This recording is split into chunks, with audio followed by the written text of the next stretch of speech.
Welcome to Everything Co-op, bringing you information on how cooperatives can help improve your quality of life. This show is being sponsored by the National Co-op Bank, NCB. The NCB is dedicated to strengthening communities nationwide for the delivery of banking and financial services for the nation's cooperatives, their members, and other socially responsible organizations. For more information on the power of community ownership, visit ncb.coop. That's ncb.coop. Now stay tuned for your host, Vernon Oakes. Good morning, everybody. This is Vernon Oakes.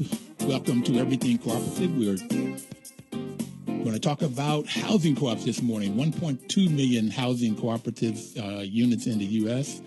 And this morning we have from New York, Mr. Alex Roesch and Mr. Andrew Reicher. Good morning, gentlemen. Good morning.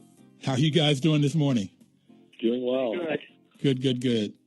Both of you work for the Urban Homesteading Assistance Program, known as UHAB, UHAB, and you're doing some research. And I guess this morning we want to talk about understanding the housing co-ops in the U.S. and what does the future look like for housing co-ops. Andrew, can you tell us a little bit about how you guys started? You've been with UHAB for 34 years. How did you get started with this? Well, I first learned about co-ops, I guess they were and always have been a very well-kept secret. But my first experience with co-ops was when I was in high school back in the 60s when I joined REI and actually learned about co-ops for the first time. But I actually studied and learned about co-ops in graduate school at University of California at Berkeley, where I was in architecture school. And the founder of UHAB, Don Turner, became a professor there. And it was through my work with him that I learned about the work in New York and learned about co-ops in California, and actually did a little bit of work in the state of California when he became the head of housing for the state about co-ops. So it really was through my work in graduate school, and actually spent a couple of years in New York as a VISTA volunteer in the middle, and I worked on co-ops then. So. Well, it was excellent that you got it in school, because most people don't. I did not learn anything about co-ops in my formal education. It was only when I started managing housing co-ops that I learned about co-ops and have fallen in love and very passionate about them, which is some of the things we'll talk about today. And Alex, how did you get involved? I got involved also through school, in graduate school, I guess more generally with housing, as my thesis research looked at gentrification and tenant organizing. And that's how I found out about UHAB. Although, UHAB mostly works with co-ops, we also do some tenant organizing. And then I was working after grad school, I had an internship with a city council member, Helen Rosenthal, researching the various forms of affordable housing in her district, the Upper West Side. And I came into looking at co-ops through looking at the Mitchell-Ama co-ops on the Upper West Side. And then through a friend, I found out about the job that I have now at UHAB, another research position, which we'll talk more about soon. Okay.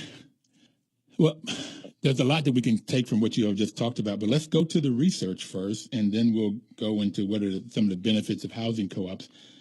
So I guess, Alex, what is the research that you're doing?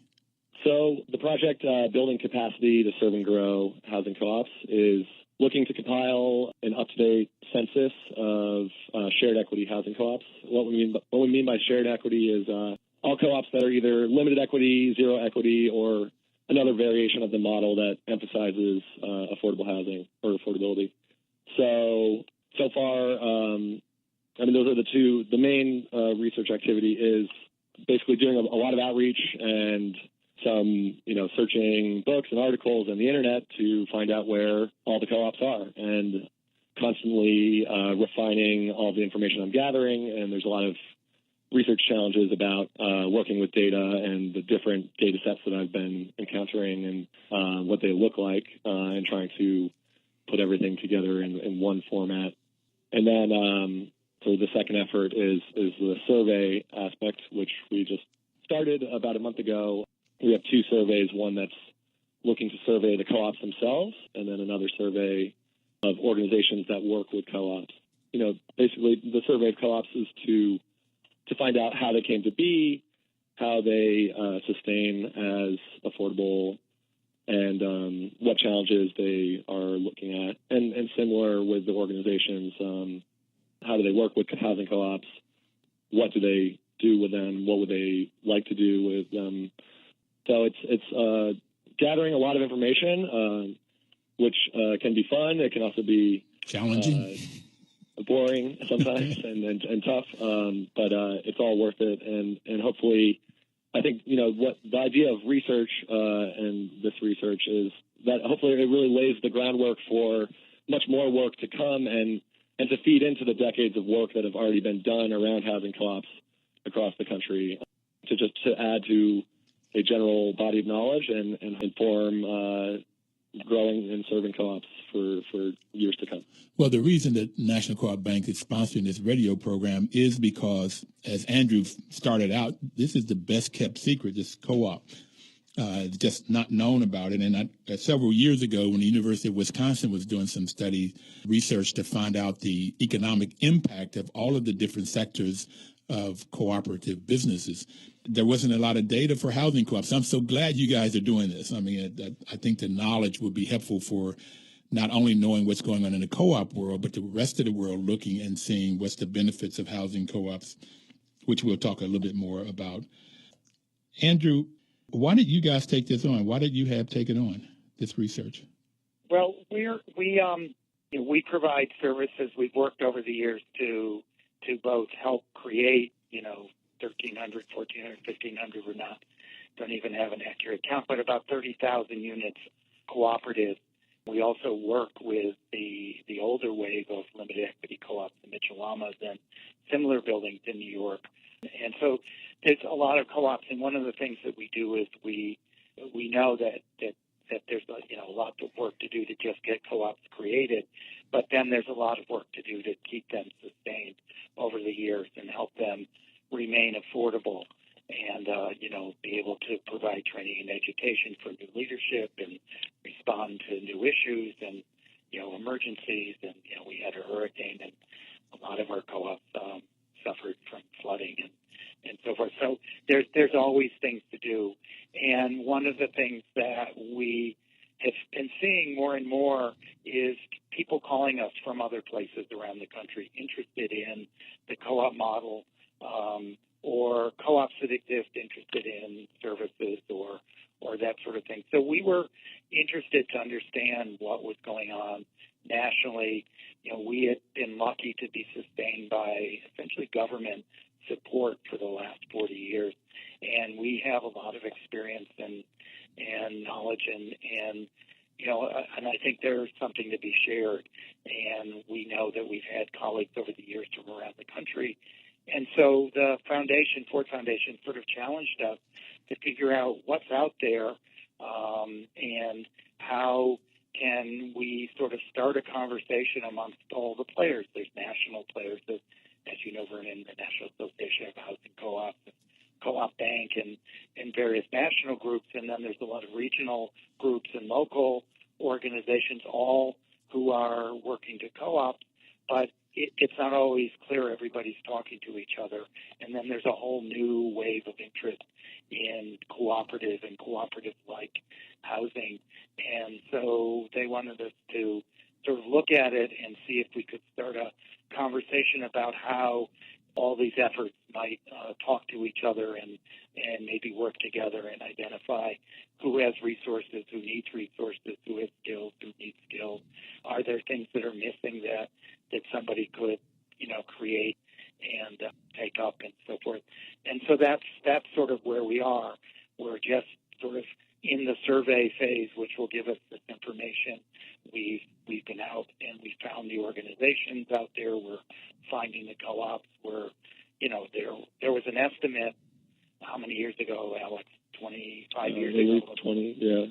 Yeah, 420,000 units of limited equity co-ops.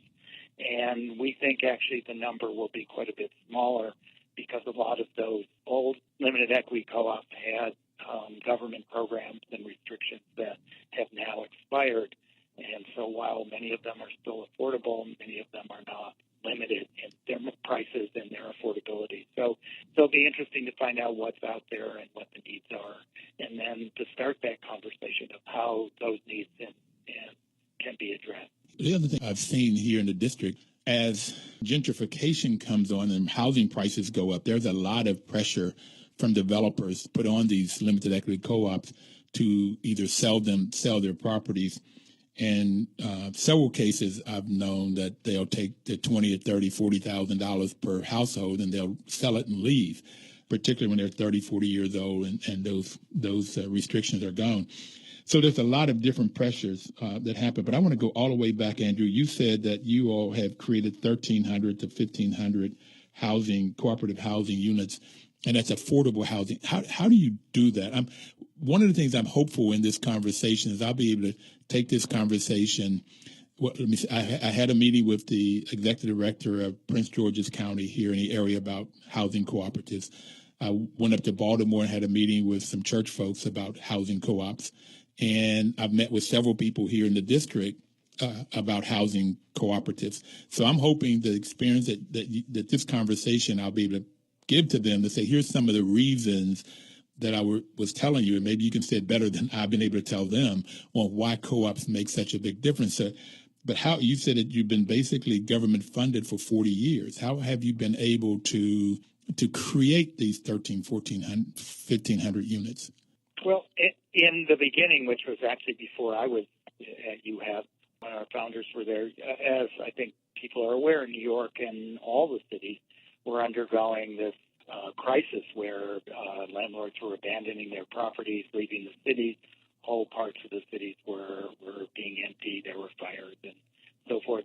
In New York City, the city's reaction, and it's a rare city that does this, they would take the properties away from the landlord when they didn't pay their taxes. Andrew, can we stop there because we're going to have to take a break. We'll come back after we get the weather and the news, traffic, and we'll talk about what happened 40 years ago when people were abandoning property. That seems so far away from now because the prices are going up so high. But we'll come back and start there and see how you were able to create 1,300 to 1,500 units. We'll be right back. Please don't touch that dial.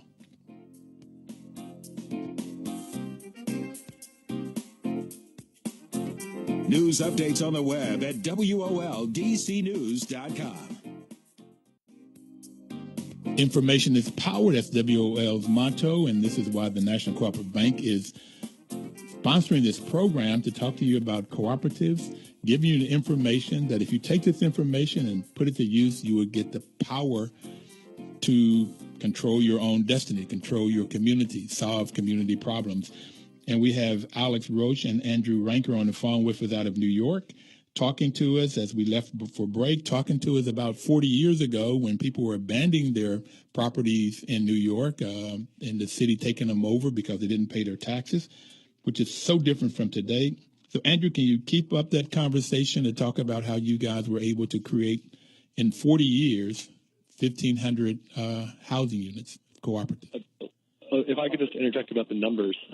Okay. It's 1,600 buildings that represent 1,300 co-ops and 32,000 units.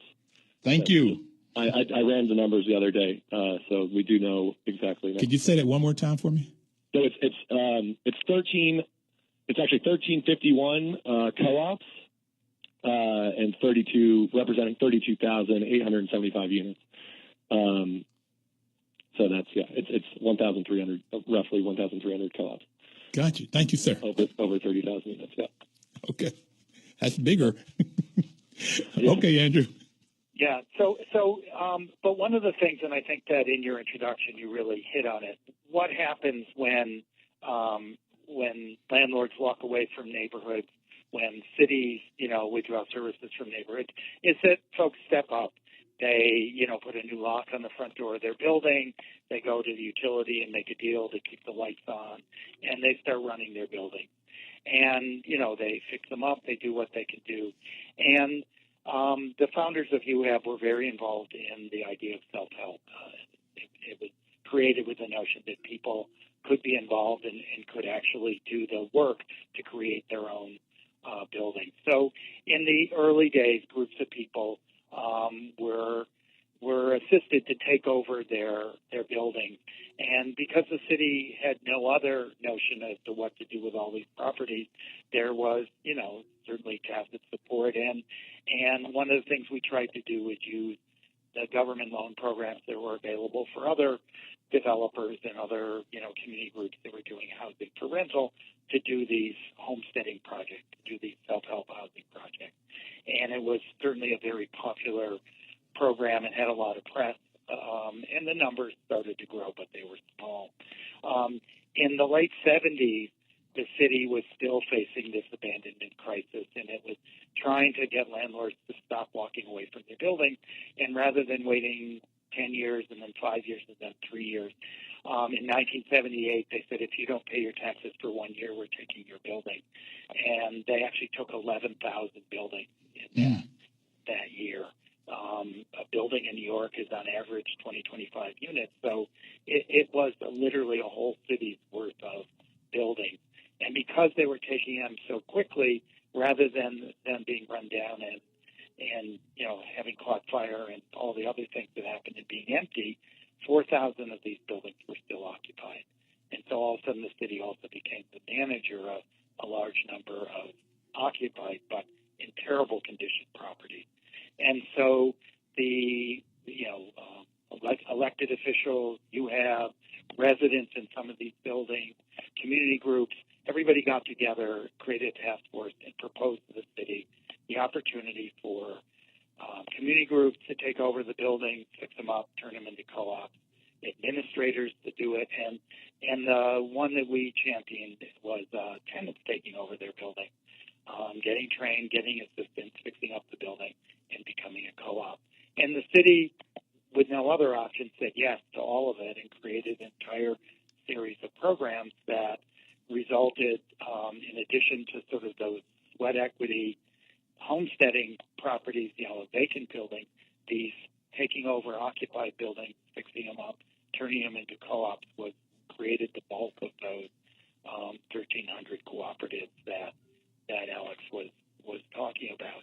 And to this day, we continue to provide assistance to all those buildings, to work with the few remaining buildings that the city has that are working their way through these programs while they're waiting for the city's funding to be available to do their rehab, and creating new co-ops this way. And there continue to be buildings in New York that landlords don't pay their taxes on, and the city is taking control of them, and those we also sometimes develop into new co-ops, or other people develop them, and we provide training and assistance. Those buildings. So, and it's really been, I think, as you said as I said in the intro, it's people saying we can do this. If we take a stand and we sign up for this program, if I organize my neighbors, we do a petition, we can get into this program, we can own this building. We certainly can do better than the landlord who hasn't provided us any heat and hot water, all winter. So, so that keeps the programs going. Why co-op though? Why not a restricted deed condo or something else? Why a co-op? A couple reasons. One is that New York, despite its the values of its real estate and everything, is a city that is actually has a very low income population, and a co-op it's sort of everybody can work together, and so it's possible to finance a co-op with a joint mortgage, where there's a mortgage on the whole building, rather than, and the rehab is done of the building, rather than putting it on the individual, as you would in a condo. But I think even more important in that is that when you live in a city, and I'm sure it's true in the suburbs and elsewhere, but certainly we're aware of it here in the city, the issues that you face are common issues. They're in your building. They're out in the street in front of your building. They're in your neighborhood. And you need to work together to address those problems, to solve those problems, to improve your housing in your neighborhood. You can't go into your apartment and close your door and expect things to change. You've got to work together as a group. And a co-op is really an embodiment of that view, that philosophy. And so it is a way to, it's a model of how we can live in our cities, how we can improve our cities, how we can support each other. And it just works. So that's what we've always done. And we really do like the co-op model. We do training for some condos, and some condos work that way, but it's a little more difficult to get people to recognize what they have in common as opposed to what they have individually. Common community. I want to give a speech in New Jersey, a co-op that was celebrating 50 years, and they had paid off their mortgage about 5-10 years ago. So their motto was, "Our home we own." Our home we own. And I asked them to add something to it, and I said, what I added was, our home we own and control. Because that gets to, they own it, they control it, they make sure there's water and heat and the garbage is picked up, and if there's crime, they address it. And by working together, learning how to work commonly to solve these community problems, they also learn how to work with the police department and not see them as an adversary. And that's what's happening in our news media today right now. But they learn how to work with Congress people and city council people, aging, all of these different people they can work with, so they can work together to solve their problems. And I like the idea that you just can't go in and shut the door and think that things are going to get better in the hallway or out in the streets. Okay, so that's why co-ops, and so I'm glad to hear that. Now, let's go back to the research a minute. Alex, on the research, you said that you have been getting data to find out how many people are out there, how many co-ops are out there. But what are these two? You have two surveys going, you said. Where are you with the surveys, and what do you expect to get out of them? So far we have about 24 responses between the two different surveys. It would be great to get closer to 100 responses or so, which would be representative of, if we're estimating there's about maybe 4,000 co-ops. So whatever percent that is, it's, in terms of statistics and surveying, that's actually 100 responses wouldn't be that bad of a response rate. Even there are some we could talk about some preliminary results so far. Before you go to the results, is there anything that we can do or anything to try to get more people to respond? Did you send out 4,000 surveys to co-ops? Well, so not yet. We haven't done a mailing yet. So far, the two surveys just exist online, and through I've been doing outreach and sort of getting like the low-lying fruit so far. But yeah, I'm preparing to do a much bigger outreach, and it's going to have to be through the mail. What is the web page that you send it that people can go to get the surveys? The project landing page is uhab.org/Coop Research, one word. So that's and it can be found through the main page of UHAB's website as well under the Collaborate with Us. So uhab.org/co-op research, COOPRESEARCH. That's correct. Okay, and so somebody can go online, and so the first one is the the co-ops that are out there, the housing co-ops. Right. And the other one is for people that provide services. So when we've got to take another break now, but when we come back, I want you to define those two groups. So I want to see if I can sort of help stir the bushes a little bit and shake some trees, so maybe you can get them in too. Right.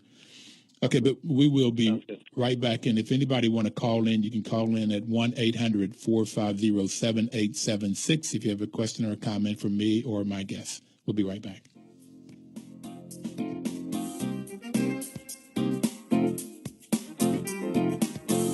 News news updates on the web at WOLDCnews.com.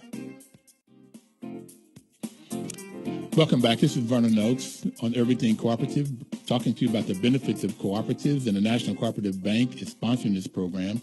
NCB's mission is to help cooperatives grow by supporting and being an advocate for America's cooperatives and their members, placing special emphasis on serving the needs of communities that are economically challenged. And we have this morning with us Andrew Reicher and Alex Roesch. They are taught from New York, and we're talking about economically challenged communities, particularly when landlords leave the properties or don't pay the property taxes and the city takes them over. And that could be in New York or the Washington, D.C. area, or it could be in rural America. It's any economically challenged community is what the National Co-op Bank is challenged to do by Congress. They enacted that to do that. So right now we're talking about research, and Alex is sending out, or you can go online to get a survey, and he's looking at two groups. That's co-ops, housing co-ops, about 1.2 million cooperative units in the U.S., and also people that provide services.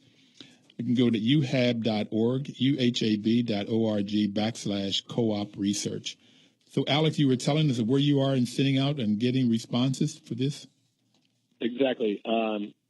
So in addition to the project-specific outreach that I've done, I've personally spoke with over 100 people and that's a mix of practitioners and folks that actually live in co-ops and sometimes both.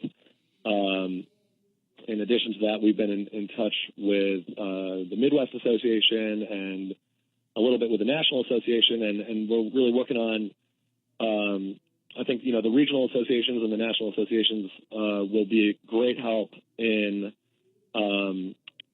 informing people about the research and hopefully facilitating some increased survey results. So we haven't done a mailing yet, but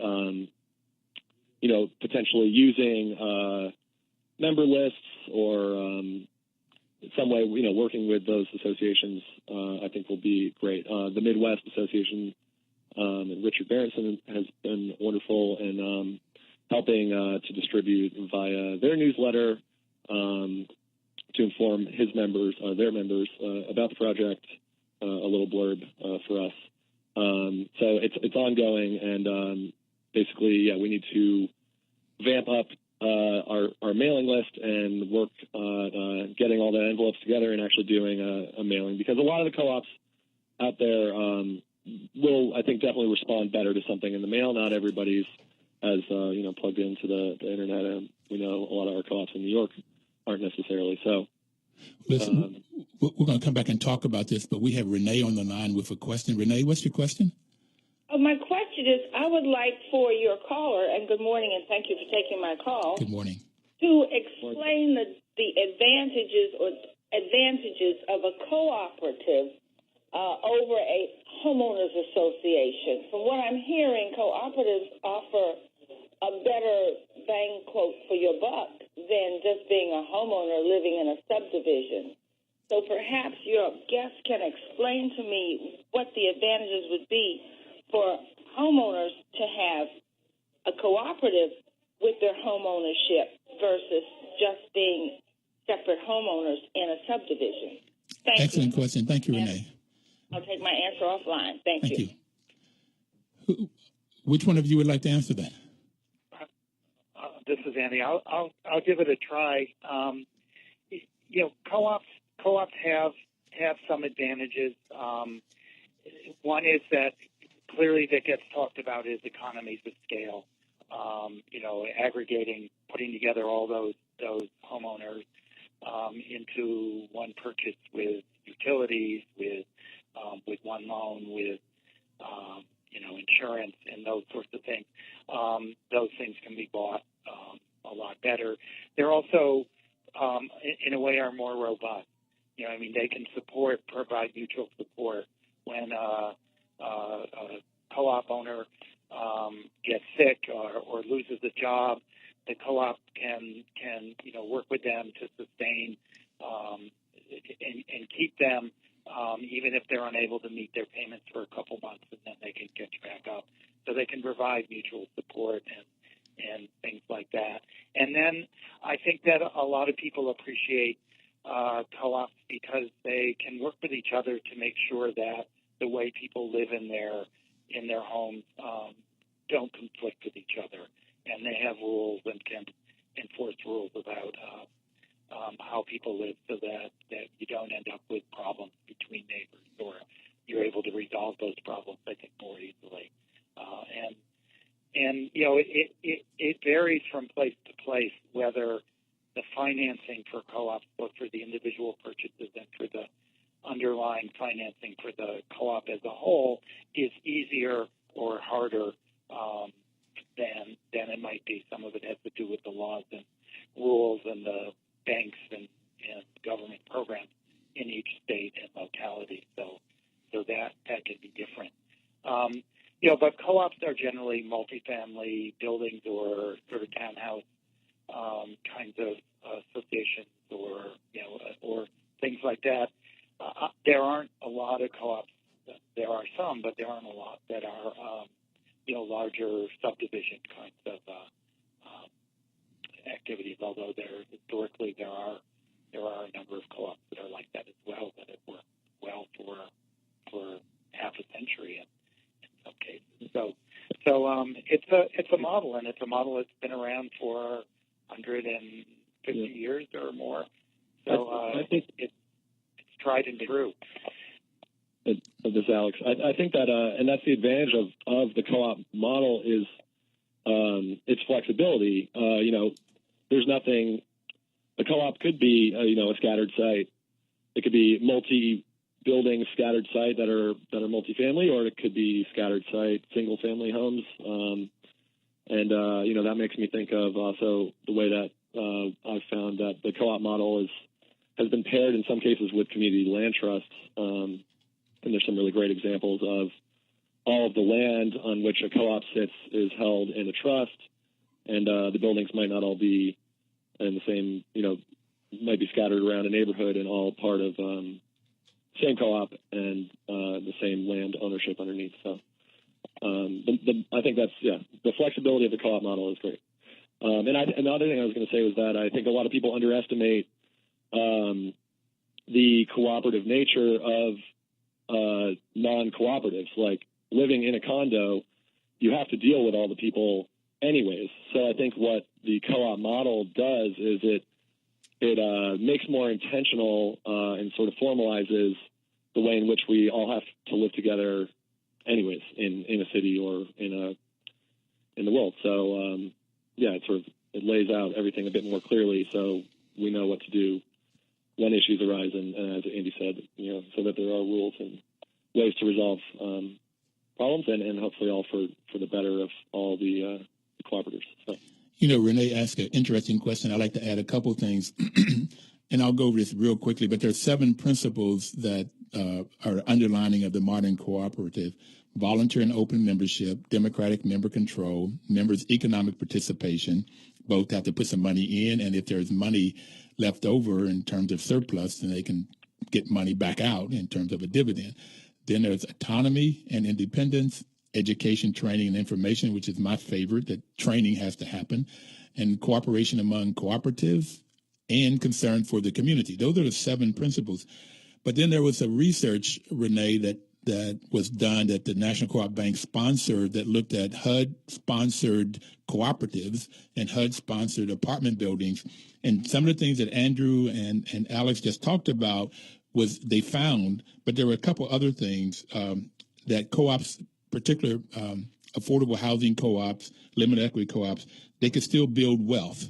And because that they got to write off their taxes and interest, they got write-offs over and above the wealth that they could create. The rents were lower than an apartment building, and the co-ops were lower because what Alex and Andrew have already talked about, people take better care of them. They take care of their properties. During the downturns, there were lower foreclosures overall in a percentage basis, much lower in co-ops. And I think, Andrew, that's because when people are making decisions together, they make better informed decisions than individual homeowners may make, like saving money for reserves or not going out and getting a huge mortgage that you can't pay back. But there was also social wealth, and that we've already talked about, which created things like less crime. So there's a whole bunch of benefits, which caused me to ask the question, and I'll ask you, Andrew and Alex, why aren't there more? If all of these benefits are there, why aren't there just more co-ops than what we've seen over the last 150 years? It's a good question. we certainly have tried. I think that the thing about that we certainly know in our work is that creating co-ops is a people process. I mean, there's a lot of development in real estate development, and that has its own challenges, its own rewards. But it's really a people development kind of process. It's building an institution, building a group. It's building a group spirit and culture and so forth, where people can work together and live together and really have this vision together. And that's slow work. It's less efficient than just hiring a for-profit developer, giving them a subsidy, and say, build a big apartment building for us, and hit these numbers, this rent, this income level, and then you're done, and then you can hold the developer accountable, and it's all on a spreadsheet. When you work with people, it's not on a spreadsheet. But you talk about the social benefits. Over the years, there's been a fair amount of sort of academic research about the co-op here in New York.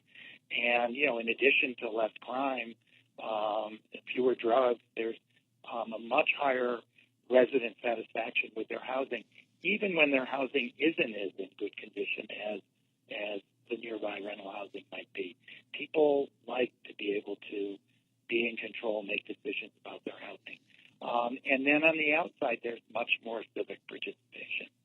You will find that the members of our co-ops are on the local school board, they're on the precinct council, they're on the community boards, they're on the housing committee in their church or synagogue. They get more involved, and it is known in New York, at least, and I'm sure it's true elsewhere.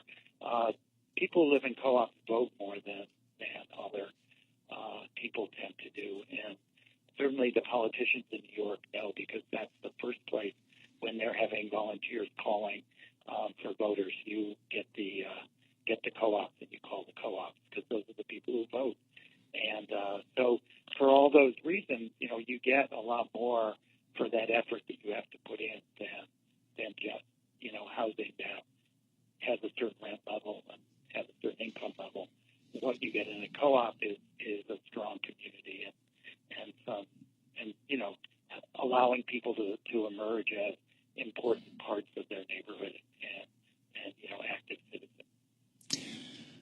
I've heard it on this program. We've been on this program for a year, 9 months now, and I've heard that sentiment, whether it's somebody talking about Senegal or Peru, no matter where it's talked about, or here in the U.S., it's always been that people in the co-ops are much more civic minded. They get on the school boards, they run for city council, and they get out and vote, which is another reason for more co-ops. But Leila Mack, she's on the city council in Greenbelt, and Greenbelt has 7 co-ops in this little bitty city right outside of D.C. And she said it's hard work. And I didn't believe, I had some much more different reasons. I thought it was the answer. But hard work was what she said, and that's what you're saying, too. And the hard work is on the people's side, getting people to change their attitude. And I have found that, Andy, when property management, once you get a person to change their attitude from a tenant mentality to an owner, you get a much better person in that co-op and much more active. Have to take our last break. We only have one more segment left, and we'll be right back. We'll just take a break and come back with more about what's going on in New York and research about housing co-ops around the U.S.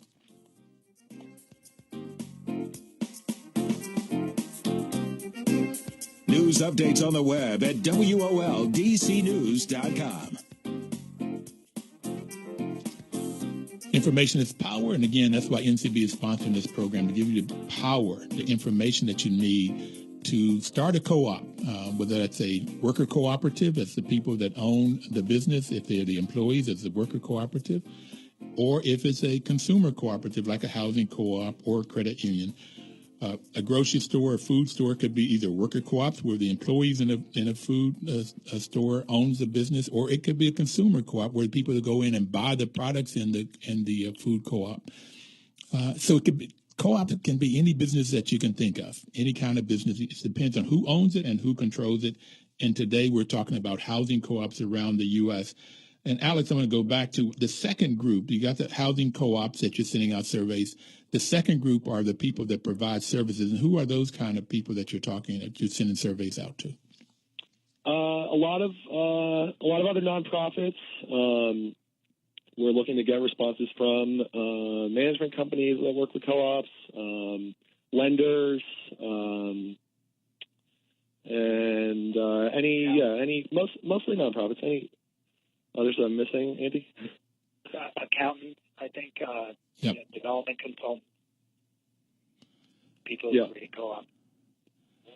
Okay, so anybody that's in the co-op world that has a relationship to housing co-ops, at least, whether they're developers or management companies or banks, that's the people you want to get responses back. Right. And a lot of nonprofits that provide organizational or technical assistance for residents. That's a big one. I think 80% of people have responded to do that. Right, and I think the goal of both sides of the research, I think, as we said, is we want to find out from the co-ops what services they're getting, how they're getting the help they need to sustain themselves, and are there gaps in that service? And so from that we can learn who's doing what, but also what are the other needs. And from the provider side, we can find out what they're able to provide, and we can also maybe identify some co-ops that we don't currently have in our inventory, and they can help us do that. But then also, what services do they provide that there may be a co-op in their area that needs it? And so we can figure out ways in which those connections can be made. But also, what do they see in the world of co-ops that are preventing them from creating more, which was the question you asked before. Is there missing financing? Is there legal models that are missing? Are there, just best practices that need to be better known? Or are there other kinds of things that might need to be developed to be able to support them in creating more co-ops or supporting co-ops better? And once we figure this out, to have the conversation to try to put that all together into something where we can see more co-ops and support the ones we have. Well, that's why I'm so excited about what you're doing, because when I go talk to the Baltimore's council people or churches, or I talk to the I talked to the executive director of Prince George, it's like you talked about a series of programs that New York City had that would help create these co-ops. Well, when you start new, these series of programs aren't there, and it would be nice to have a little pamphlet or something that say, here are the kinds of legislation that you need, the kinds of money that you need, the kind of support that the new co-ops will need, because the training doesn't start and last for 3 months. It's every year, and every time there's a change in the board, you need this training going. So I would love to see that research, the results of the research, to help me to understand as I talk to people how to get more co-ops. Yeah, I think the government is very key there. To have that would be a great thing to come out of the research as sort of a guide of, if you're approaching a local municipality and trying to explain this foreign concept to them, the best way to do that, and what could the first steps be to start a co-op conversion program or development program in your local town or city. Well, being a property manager, which I mentioned earlier, this is how I got introduced to co-ops. I have found that in order to have a successful co-op, you have to have good governance first. That's the board of directors normally, and good management, in that order. So, and both of them have to have knowledge and integrity. And the most important for those two I found is integrity, and that is knowing the bylaws and the rules of the land, the laws of the land, and then sticking to those. And if you find that you can't stick to bylaws, then get the community to change them. house rules, bylaws, whatever it might be. So, Andy, what have you found that would make do you agree with this? And what do you find that would make co-ops, housing co-ops successful? Oh, by the way, it's very hard for small co-ops, 4 units, 10 units, 20 units, to afford to hire a management company, but they still need good management, whether they do it themselves or whatever. We're on radio, so you can't see me smiling, but your statement is really key. I hear it in your voice. I hear it in your voice. Go ahead. Right. But the division between, governance and management is really important. Buildings, 80% of our buildings, because they're smaller, they're in 20 units, 25 units or less. Self-manage. It is a constant thing that we work on. Is the buildings have to understand that your board of directors is governing it. They're the ones who are in charge, and the manager is carrying out the policies that the board and the co-op members have set for themselves. And it requires, especially when you have an outside manager like yourself, an outside manager to recognize that the building's going to work best when that's what's going on. And therefore, I'm sure you encourage your board to play their role, to do their governance. Tell me what your policy on. Let's work together and develop a policy on that, so that what the manager is doing is reflecting the position and the needs and the desires of the residents, the members of the co-op. And I think that is key. And getting managers, whether they're the folks in the building who are self-managing or the outside managers, to recognize that the co-op sets the policies and the manager sort of carries them out, is always a difficult one. And it's not just internal. It's also important externally to make sure that the lenders and the government agencies understand that this isn't a regular corporation where you call the president and they'll make a decision and they'll do something. This is a co-op where if you call the president's going to go to the board, and the board's going to discuss it, and maybe they'll put in the newsletter, and there'll be more discussion, and then they'll have a decision, and then they can get back with the decision. And it is, frustrating sometimes for outside people to not be able to just call one person and get a decision. And it's what makes co-op, work so well, is that these decisions are made democratically. And when you have a democratic bottom-up decision, it's so much easier to implement. I learned that in business school, but more often than not, people will not take the time, because it does take time to get everybody to weigh in to the decision and get a vote and then carry that vote on. So again, that's why I like co-ops. Once a decision is made, then the implementation works so much better. But what are anything else that makes co-ops function better? I mean, then I guess what are the ideas of how to get more co-ops formed and stay in existence? Anything you've learned so far from your survey? What I was going to say is that having good documents, having good rules and documents that provide sort of a good set of instructions for buildings about how they're going to function in the future, I think is important, especially if you have changes in leadership and you have varying ideas. It's nice for people to have some place where they can go back to and say, oh, well, this is what this was set up to do. And I think a lot of our co-ops run into problems when there's an absence of these kinds of rules. And you had talked about the high pressure from, now the escalating real estate market is even, higher here in New York. And in the absence of rules, we're seeing co-ops struggling. Should we be selling in high prices? Should we be selling our building? Should we be, doing this and that? Or didn't we get into this to preserve this housing for ourselves and our children and the next generation of people who need them? And you see this conflict playing out in the co-ops as they struggle with these enormous pressures of gentrification and speculation that are going on in our New York City neighborhood. And so having clear rules and expectations and guidelines and training and stuff is really important to sustain these co-ops. We only have another minute left, so do you have any words of wisdom for me or city councils or people out there? Well, I guess it's the last couple minutes. Thanks very much for having us. The plug that I'll give is that, just to reiterate, this research, I really hopefully this research is laying the groundwork for much more work to come and to feed into what's come before. And so I hope that people like the regional national associations and groups that are out there see that this research is for everyone and will hopefully inform and guide us into the future. So the more we know, the better. I also would recommend that people go look on that co-op research page, because there's also an interactive map so you can go find and see where the co-ops are.